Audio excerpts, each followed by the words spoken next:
LeBron James has just made things very awkward for the LA Lakers. In an offseason in which most people expected him to just return to the team without a whole lot of drama, he's made it very clear that a LeBron trade this offseason is a realistic possibility. So let me explain. Coming into the offseason, everybody knew that LeBron had a player option on his contract, and there were really three different ways that could go. Option one, he would opt out and test free agency and look at other teams out there. The problem is there's really no cap space around the league with the exception of a team like Brooklyn, so that seemed unlikely. He also could have opted out and then re-signed with the team on a deal that was a little bit more team friendly, maybe takes a little bit of a pay cut this year, helps them with a lot of their second apron, first apron, mid-level, a lot of these things that might seem like minor salary cap issues, but actually can help the Lakers build a better team this offseason. And then the third option was he would just opt in and then kind of play things year by year as we wait every offseason to see if he's going to retire. The problem is he didn't do any of those things. LeBron opted into his contract, but then along with it, put out this very weird statement that essentially states that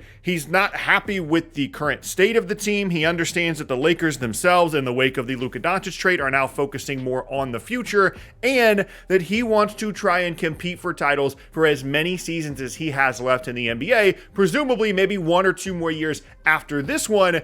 And all of that put together led people to believe, is this like a trade request from LeBron? Did he just opt into his contract and then say, hey, I'm not sure I'm going to be part of whatever your vision is moving forward? And it wasn't just the statement either. We got Shams coming out later basically saying LeBron's not happy with the roster itself. Obviously, they need help at the 5 spot. They traded a bunch of stuff, including someone who LeBron's really close with, and Anthony Davis, in exchange for Luka. And I think he's just starting to feel the pressure a little bit of he's not the main guy in LA anymore. They're not making decisions around LeBron James's timeline anymore the way they have for the last almost decade. Now, they're making decisions around Luka's timeline, and for LeBron, a guy that's always putting pressure on the Lakers and on any team that he's on to go all in and try and win titles every single season, it's clear the Lakers are not going to be as inclined to do that as it relates to what LeBron's preference would be. They're going to be listening now to what Luka wants and what Luka would like to see on the team moving forward. And a lot of that's probably going to mean a longer term vision and outlook than what LeBron is typically used to in LA. So, are the Lakers going to trade LeBron James this offseason? And if so, to who? There's a couple of teams that have already been mentioned here. Cleveland is certainly an option and really has been an option for LeBron over the last couple of years as they've kind of ascended after adding Donovan Mitchell. And the one glaring spot on the roster has been on the wing, and certainly someone that fits alongside someone like Evan Mobley if they ever wanted to move him to the 5. The problem for Cleveland in terms of making a LeBron trade this offseason is they are currently a second apron team. They just brought back guys like Sam Merrill. They made a Lonzo trade, and their salary cap numbers just don't work out for this. They would have to get underneath the second apron to then trade for LeBron. And essentially, in order to get LeBron, they'd have to trade Garland and they'd have to trade Jared Allen, and then they'd have to trade stuff for LeBron. And yes, they can get stuff for each of those guys, and maybe there's a weird 3 or 4 team framework, but realistically, the way that the CBA is now set up, the Cavs are not really an option for LeBron, presuming he would even want to go there because he has a no trade clause on his contract. Him and Bradley Beal are the only 2 guys that have it. He opted into the player option on his old contract, which means that no trade clause still exists. So if he doesn't want to go to Cleveland, if he doesn't think they're as close to winning a title as he wants, then they're not on the list, even if they could find a way to make it happen. Another team that certainly would be on the list is the Houston Rockets, a team that all offseason has been looking to add stars. They just added Kevin Durant. They are presumably on the short list for Giannis, should Giannis ever ask out and request a trade. And the Rockets certainly have plenty of assets to add LeBron, but it would be a bit of a weird pivot to go from this young up-and-coming exciting team that was just the 2nd seed in the Western Conference to then we're going to have 41-year-old LeBron and 36-year-old Kevin Durant on the same team. It'd be really cool to see those 2 guys play together, but I think realistically, the Rockets have made their old guy move, and if they're going to make another star, a superstar trade, it would be someone like Giannis Antetokounmpo that isn't 25 or anything, but he's 30, 31 years old, and adding 1 year of 41-year-old LeBron probably isn't a priority for a Houston team that already knows they're going to be really good. Another team that's been kind of in and around the LeBron discourse for a little bit here is the Golden State Warriors. It's mentioned in this article and in this report that the Warriors were looking at ways to try and add LeBron at the trade deadline, and he, with his no trade clause, said, no thank you, I would like to stay with the Lakers.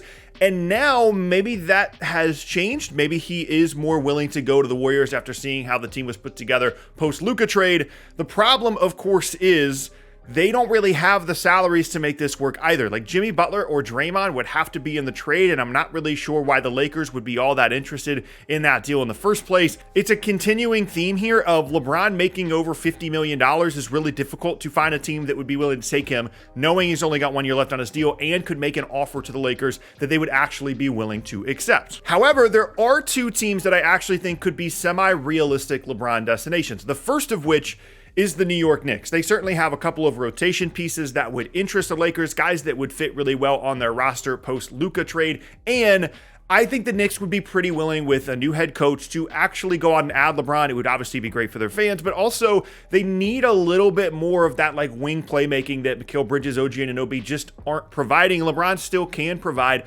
alongside Jalen Brunson, and they could still keep a lot of the core pieces of their team intact. So a theoretical trade, whether you think it's a good one or not, is the Lakers get Mikal Bridges, Josh Hart, Mitchell Robinson, and the Knicks get LeBron James and Dalton Connect. Obviously, this is a lot for the Knicks to give up for, like I said earlier, maybe just 1 year of LeBron, but Mikal Bridges needs a new extension anyway. He's going to be worth a lot of money.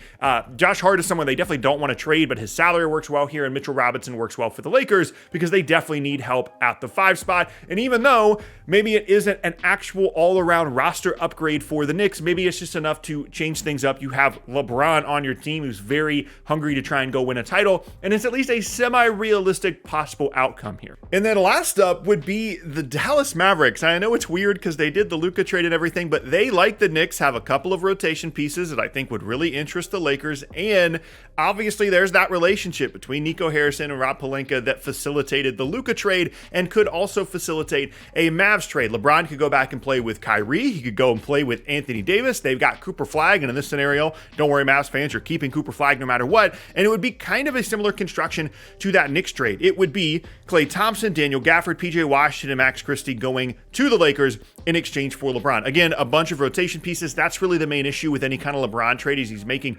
$50+ million, and you don't know if you're getting more than one season out of him. And there's no stars that make $50+ million that any team would be willing to trade in exchange for just 1 year of LeBron. So then you're stuck putting together multiple pieces, and all of a sudden you've traded, in this case, like 3 starters in exchange for LeBron. And yeah, it's really cool to think about Cooper Flagg, Kyrie, LeBron, Anthony Davis all on the same team, but then you look at the rest of your roster and realize that there's really not a whole lot of depth left. If I had to guess what's going to happen, I think this was just a little bit of a, hey, let's make sure we're actually trying to win this season kind of statement by LeBron. And that if he was going to get moved, maybe it would be a little bit closer to the trade deadline. If the Lakers season isn't going the way that they wanted it to, maybe Luka isn't super healthy, and they really want to look more towards the future for a guy that might be retiring at the end of the season. I think if it's going to happen, the Knicks or the Mavs are the most realistic options, but more than anything, this just adds another crazy storyline as we are less than 24 hours as of the almost less than 24 hours as the recording of this video